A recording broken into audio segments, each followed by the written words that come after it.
कहाँ तक है जब इसका जल कहा जाता है? कच्छ की खाड़ी। उसके बाद यदि इसका जल कच्छ के रमनल हो जाता है तो वहाँ इसकी लंबाई कितनी रहती है? 350 किलोमीटर। उसके बाद में राजस्थान में इसकी लंबाई की बात करें तो कितनी?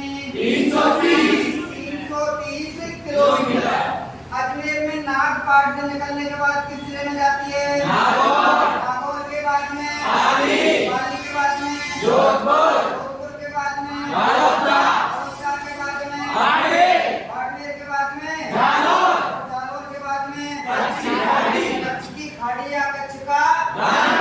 इसके बाद में इसकी सहायक नदियों की बात करते हैं तो एकमात्र सहायक नदी जो किधर से आती है? की ओर से। इसका नाम क्या है? कौन सी नदी? बाईं ओर से मिलने वाली सहायक नदी सबसे पहले कौन सी नदी? भर के बाद में अरे कौन सी? बिगड़ी के बाद में कौन सी? भांडी के बाद में कुपड़ी के बाद में भीटड़ी के बाद में और जवाई के बाद में अंतिम जो सहायक नदी उसका नाम क्या है?